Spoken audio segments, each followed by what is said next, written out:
Good morning friends. இன்னைக்கு எங்க ஊர் ஸ்டைல்ல சாம்பார் எப்படி வைக்கிறதுன்னு பார்க்கலாம். இப்போ நாம சாம்பார் பருப்பை 2, 3 தடவை நல்லா தண்ணியில் வாஷ் பண்ணிவிட்டு அதை குக்கரில் சேர்த்து வேக விட்டுறலாம். நான் இப்போ பருப்பை நல்லா வாஷ் பண்ணி எடுத்துட்டு அதை குக்கரில் சேர்த்துட்டேன். கூடவே நல்ல பழுத்ததாக ஒரு தக்காளி பழம், அப்புறமா 6, 7 பல் பூண்டு சேர்த்து தேவையான அளவு தண்ணி ஊற்றி மூடி விட்டுருவோம். 2 விசிலும் போட்டு ஒரு 10 நிமிஷம் நம்ம சிம்மில் போட்டோன்னா பருப்பு நல்ல மாதிரி வெந்துடும். இப்போது நான் குக்கரை ஸ்டவ்வில் வச்சுட்டேன். இப்போது 2 விசில் வந்துடுச்சு. நான் அத 10 நிமிஷம் சிம்மில் போட்டு விட்டுருக்கேன். இந்த கேப்பில் நம்ம வெஜிடபிள்ஸ் எல்லாம் கட் பண்ணி எடுத்துடலாம். நான் வெஜிடபிள்ஸ் கட் பண்ணிட்டு இருக்கும்போது என்னோட பொண்ணு சண்டை போட்டா. "லீவு தானே, நான் வீட்டில் நிற்கிறேன். எனக்கு ஏதாவது வேலை கத்து தாங்க" அப்படின்னு கேட்டா. சரி, ஓகே, நீயே வெஜிடபிள்ஸ் கட் பண்ணு அப்படின்னு சொல்லிட்டு கொடுத்தேன்.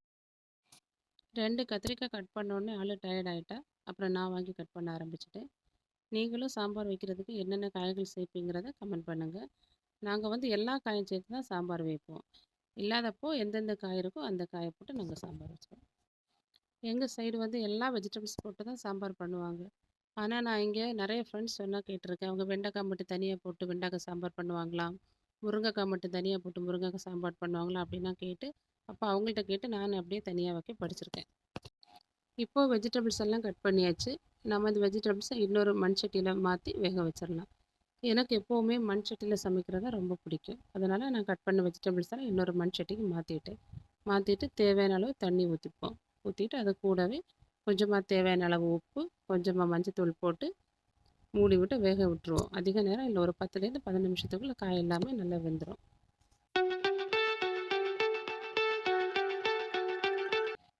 இப்போது 15 மினிட்ஸ் ஆயிடுச்சு. காய் நல்லாவே வெந்துடுச்சு. இந்த டைமில் நம்ம வேக வச்சுருக்க பருப்பை ஸ்பூன் போட்டு நல்லா கடைஞ்சிட்டு இந்த காய்கறி கூட சேர்த்துப்போம். பருப்பை சேர்த்ததுக்கப்புறமா நாம் அதை ஸ்பூன் வச்சு நல்லா மிக்ஸ் பண்ணி விட்டுருவோம்.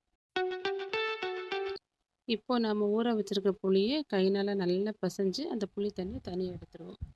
எடுத்த புளி தண்ணியில் 2 ஸ்பூன் மல்லித்தூள், 1 ஸ்பூன் காஷ்மீரி சில்லி தூள், அப்புறமா 1 ஸ்பூன் சாம்பார் தூள், வீட்டில் அரைச்ச சாம்பார் தூள், கூடவே வாசனைக்கு பெருங்காயத்தூள் சேர்த்து நல்லா மிக்ஸ் பண்ணிவிட்டு வேக வச்சுருக்க அந்த வெஜிடபிள்ஸ் பருப்போடு இதை ஆட் பண்ணிப்போம்.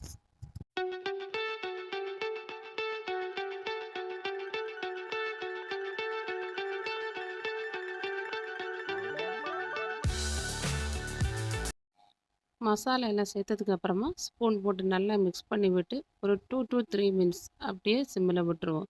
அப்போ தான் இந்த மசாலையோட பச்சை வாசனை எல்லாமே போயிடும். அடுத்ததாக நாம் இப்போ இதில் தாளித்து ஊற்றுறதுக்கான பொருட்களை ரெடி பண்ணுவோம். ஜீரகம், உளுந்து, வெந்தயம், கடுகு, அப்புறமா ஒரு 10லேருந்து 12 பல் வெள்ளைப்பூடு கீறி வச்சுருக்கேன், கறிவேப்பிலை, காஞ்ச மிளகாய். எனக்கு வெள்ளைப்பூண்டு நிறைய போட்டு தாளித்து எடுக்கிறது ரொம்ப பிடிக்கும். அது வாசனையும் நல்லா சூப்பராக இருக்கும்.